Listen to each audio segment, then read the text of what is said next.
सात रंग एउटै आकृति, हरेक दिन फरक प्रस्तुति। कार्यक्रम इन्द्रेणी।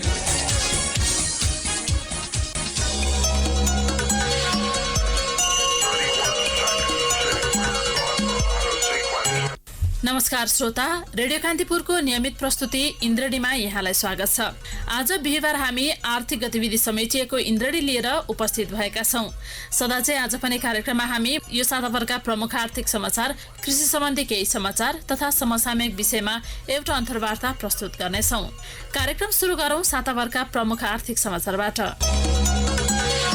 खाद्य वस्तु तथा तरकारीको बजार मूल्य 48% बढेको राष्ट्र बैंकको प्रतिवेदनले देखाएको छ।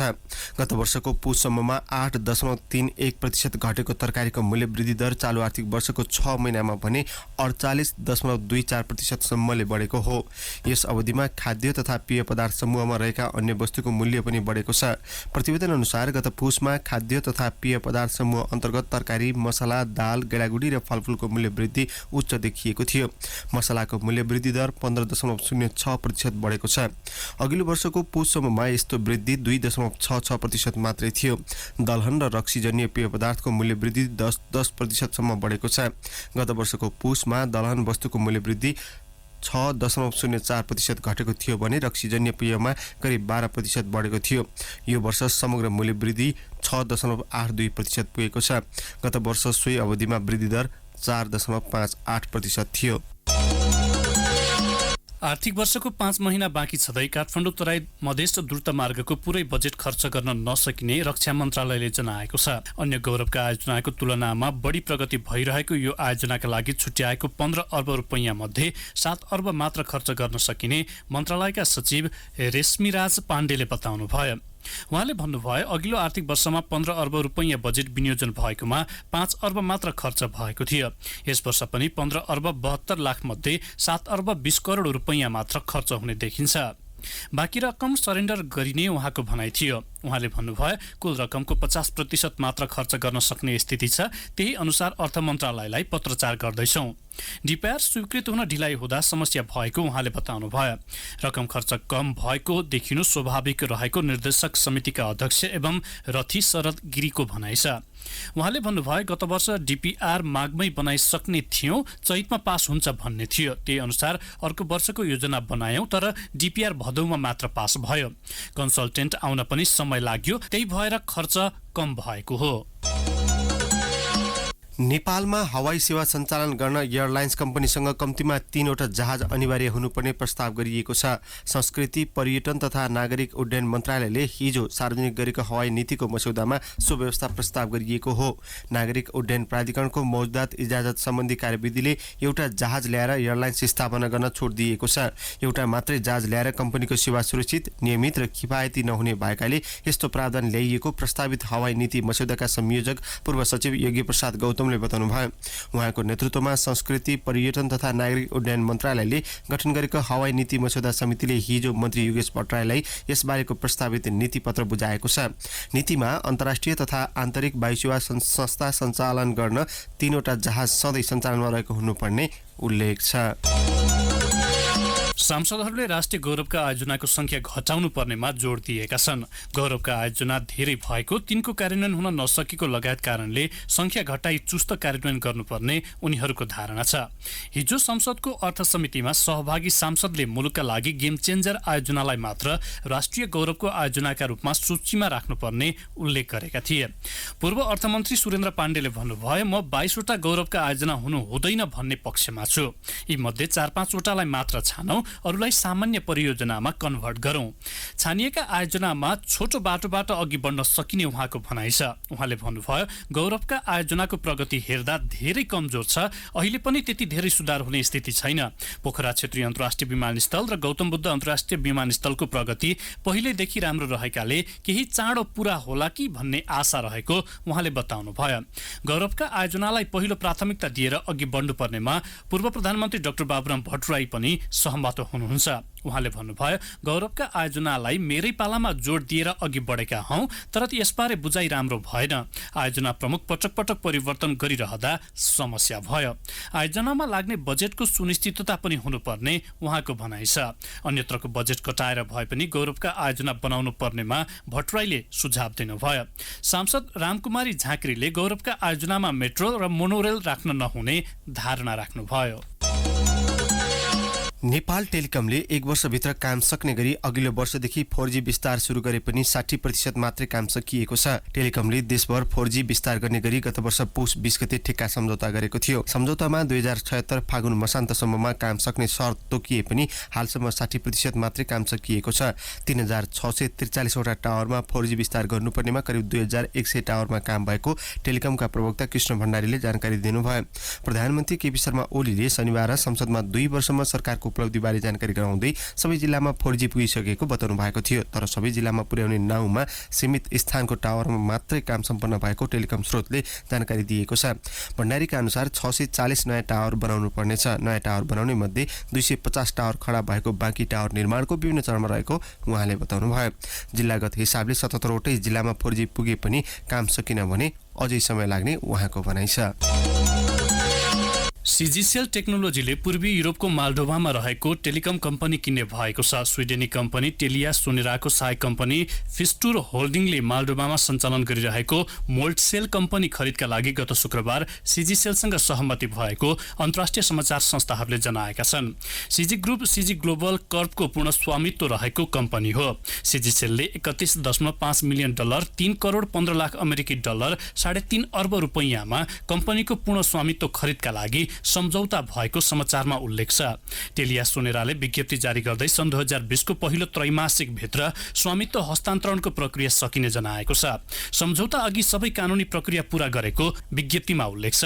टेलियाका कार्यकारी अध्यक्ष तथा प्रमुख कार्यकारी निर्देशक क्रिस्टियन लुइगलाई उद्धृत गर्दै अन्तर्राष्ट्रिय सञ्चार माध्यमहरूले लेखेका छन्, युरो एसियाको बजार छोडेर नोर्डिक र Baltic market, Denmark, Estonia, Finland, Iceland, Latvia, Lithuania, Norway र स्विडेन जस्ता देशमा केन्द्रित हुन यो सम्झौताले सहयोग गर्छ। सन् 2017 यता टेलियाले युरो एसियाली बजारबाट लगानी झिकिरहेको छ।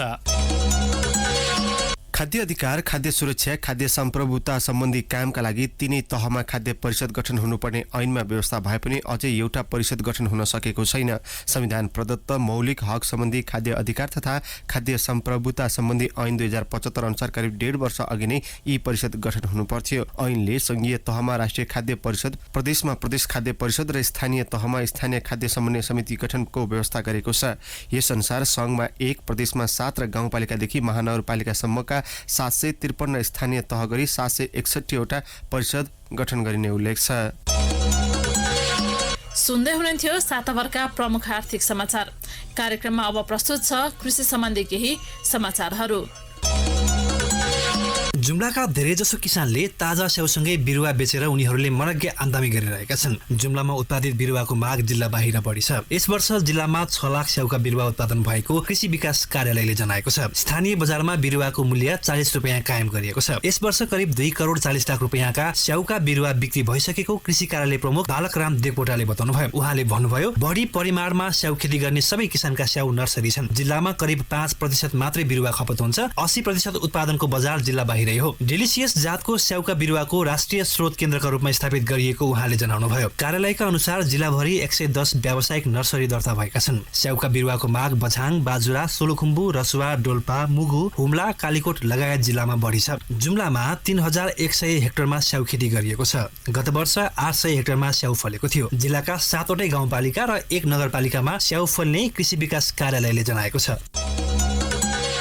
पूर्वी चितवनको राप्ती, खैरहनी र रत्ननगरको राजमार्गदेखि दक्षिणको क्षेत्र धान उत्पादनका लागि प्रख्यात छ। त्यहाँ वर्षमा 2 पटक धान रोप्ने चलन छ। प्रधानमन्त्री कृषि आधुनिकीकरण परियोजनाले यो क्षेत्रलाई धान जोन घोषणा गरेको छ। तर त्यहाँको माटोको उर्वरा शक्ति कम हुँदै गएको परीक्षणले देखाएको छ। माटोमा अम्लीयपन बढ्नुका साथै प्राङ्गालिक तत्त्व कम हुँदै गएको विज्ञहरूले बताएका छन्। प्रधानमन्त्री कृषि आधुनिकीकरण परियोजनाको धान जोनका तर्फबाट त्यो क्षेत्रको माटोको 180 नमुना परीक्षण भएको थियो, जसमध्ये 120 नमुनाको नतिजा आएको छ। परीक्षण भएका मध्ये 101 नमुनामा अम्लीयपन बढी भएको देखिएको र 98 वटा नमुनामा प्राङ्गारिक पदार्थको कमी देखिएको जोनमा आबद्ध कृषि अधिकृत तथा सूचना अधिकारी माधव पौडेलले बताउनुभयो। 71 वटा नमुनामा पोटासको मात्रा पनि कम देखिएको छ। माटोमा अम्लीयपन कमी वा बढी भए बिरुवाले उसलाई चाहिने खाद्य तत्त्व प्राप्त गर्न सक्दैन। रोग प्रतिरोध क्षमता हुने गर्छ।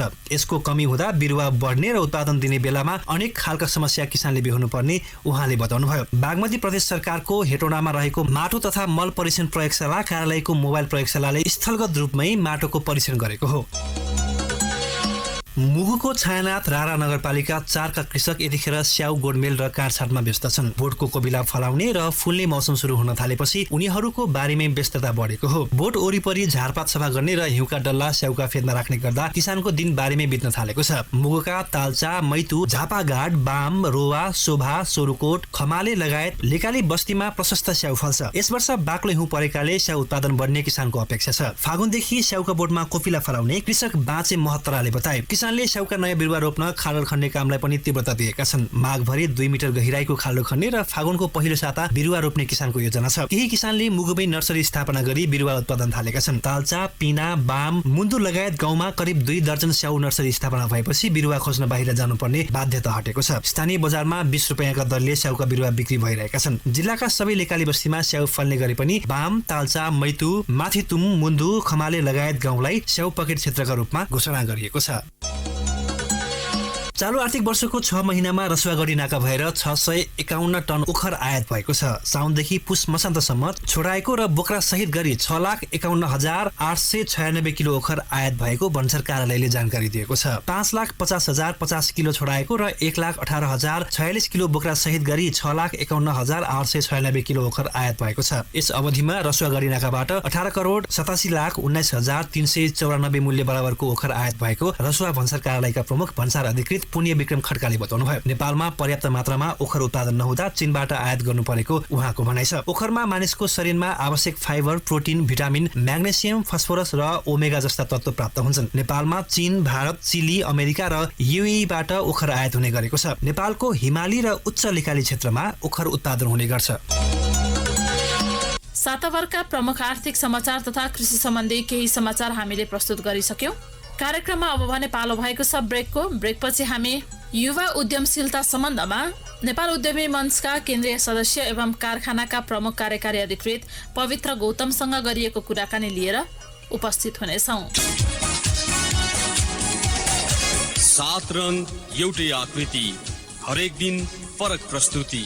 कार्यक्रम इन्द्रेणी।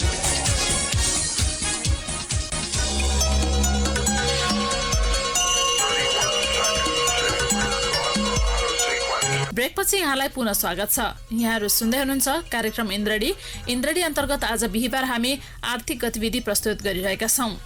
सदाझै आज पनि कार्यक्रमको ब्रेक अगाडिको पहिलो खण्डमा यहाँहरूले साताभरका प्रमुख आर्थिक समाचार तथा कृषि सम्बन्धी केही समाचार सुनिहाल्नुभयो। कार्यक्रममा अब प्रस्तुत छ एउटा अन्तर्वार्ता। मुलुकमा युवा उद्यमशीलताको कुरा उठे पनि ठोस परिणाम आउन सकेको छैन। सरकारले युवा उद्यमशीलताको विकासका लागि बजेटमै उल्लेख गरे पनि लक्षित वर्गले लाभ प्राप्त गर्न सकेका छैनन्। पर्याप्त पुँजी र सिपको विकास हुन नसक्दा पनि युवा उद्यमशीलता हुन नसकेको सरकारवालाले बताएका छन्। यसै सन्दर्भमा हामीले नेपाल उद्यमी मञ्चका केन्द्रीय सदस्य एवं कारखानाका प्रमुख कार्यकारी अधिकृत पवित्र गौतमलाई युवा उद्यमशीलताको विकास हुन नसक्नुको कारण के हो भनी सोधेका छौँ। त्यसलाई म दुईटा पाटोमा हेर्छु। सहरी क्षेत्रहरूमा जस्तो काठमाडौँ, पोखरा, चितवन यस्तो सहरहरूमा चाहिँ बिस्तारै उद्यमशीलताको कुरा चाहिँ पहिलाभन्दा बढिरहेछ। एउटा ठुलो फरक पार्ने तत्त्व भनेको चाहिँ जुन अहिले हाम्रो बिजनेस स्कुल्सहरू हुनुहुन्छ उहाँहरूले चाहिँ एन्टरप्रेन्योरसिपलाई एकदमै जोडतोडका साथ आफ्नो करिकुलममा इन्ट्रोड्युस गराउने, सहकार्य गर्ने कामहरू चाहिँ गरिरहनु भएको छ। सो त्यहाँ चाहिँ उद्यमशीलता चाहिँ इम्पोर्टेन्ट छ भन्ने कुरा चाहिँ उहाँहरूले इस्टाब्लिस गर्नुभएको छ। तर फेरि त्यही कुरा गरेर गाउँ गाउँमा जाने हो भने चाहिँ त्यहाँ उद्यमशीलताको कुरा चाहिँ हुँदैन, तर उद्यम चाहिँ हुन्छ। खास किन मिलिरहेको छैन जस्तो लाग्छ भनेदेखि सहरमा हामी उद्यमशीलताको कुरा मात्रै गर्छौँ, काम गर्ने ठाउँ सानो छ, थोरै छ। किनकि सहरमा समस्या भन्दा पनि सहरमा त सामग्रीहरू किनबेच गर्ने अलिकति ट्रेडिङको कामहरू बढी हुने हो नि त। वराज गाउँतिर जाँदाखेरि चाहिँ समस्या त्यहाँ छ अथवा हाम्रो गाउँठाउँमा के पुगेको छैन भन्ने त्यहाँनिर चाहिँ उद्यमको जरुरी छ। तर फेरि त्यहाँ उद्यमशीलताको कुरा गर्ने मान्छेहरू चाहिँ कम हुनुहुन्छ जस्तो लाग्छ मलाई। सरकारले विभिन्न योजनाहरू ल्याइरहेको हुन्छ, जस्तो बजेटमा पनि युवा लक्षित कार्यक्रमहरू चाहिँ ऋणमा सहुलियतदेखि लिएर धेरै कुराहरू आइरहेको हुन्छ, परिणाम चाहिँ आउन सकिरहेको भइरहेको छैन। विश्वविद्यालयबाट प्रमाणपत्र लिएर प्रत्येक वर्ष जस्तो 5 लाख युवाहरू जति चाहिँ श्रम बजारमा प्रवेश गर्ने रहेछन्। सर्टिफिकेट चाहिँ लियो तर काम कसरी गर्ने भन्ने ज्ञान युवाहरूमा हुँदैन। खास समस्या कहाँनिर हो? हाम्रो शिक्षा पद्धतिमा चाहिँ ठुलो प्रश्न चिन्ह छ जस्तो लाग्छ मलाई। हामीले एकदम धेरै ज्ञानको कुरा चाहिँ गर्यौँ, सिपको कुरा खै, व्यवहारको कुरा खै। किनभनेदेखि जस्तो अहिले पनि हामीले जब कोही मान्छेलाई भनौँ न हायर गर्न खोज्छौँ अथवा म त यता नेपाली उद्यमी मञ्चमा भएको हिसाबले पनि हामी धेरै इम्प्लोइमेन्ट कुरा गरिरहँदाखेरि अब मास्टर सकाएको ब्याचलर सकाएको मान्छेहरूलाई एकदम बेसिक स्किल्सहरू पनि नआएको, टेक्नोलोजीसँगको अन्डरस्ट्यान्डिङहरू होइन। अब फेरि इन्टरनेट चलाउने भनेर फेसबुक चलाउनेलाई इन्टरनेट स्किल्स भन्न त मिल्दैन नि त, त्योसँग आफ्नो लाइक अफिस स्किल्सहरू पनि चाहियो होइन। अनि त्यो सबै कुराहरूलाई समेट्न नसक्दाखेरि चाहिँ अलिकति गाह्रो भएको कि जस्तो हाम्रो युवाहरूले चाहिँ कहिलेकाहीँ चाहिँ मलाई के लाग्छ भनेदेखि एकदम छोटो समयमा चाँडै नतिजा मात्रै खोज्ने बानी भएको हो कि दुःख नगरिकन होइन। त्यो अलिकति पर्सिस्टेन्स, अलिकति त्यो लगनशीलताको कमी चाहिँ कहिलेकाहीँ देख्छु म। तपाईँ कारखाना नेपालमा पनि आबद्ध हुनुहुन्छ होइन, जस्तो युवाहरूमा उद्यमशीलताप्रति चाहिँ आकर्षण बढ्दो छ अथवा घट्दो छ, के पाउनु भएको छ तपाईँहरूले? अब अन्टरप्रेन्योरसिप अथवा उद्यमशीलता भन्नुभन्दा पनि पहिला अन्टरप्रेन्योरल माइन्डसेट क्या, एउटा यो उद्यम गर्ने मानसिकता चाहिँ उद्यम गर्नुभन्दा पनि पहिला चाहिने कुरा हो होइन। त्यो मानसिकता चाहिँ धेरै सानै उमेरदेखि सुरु गर्नुपर्ने रहेछ क्या।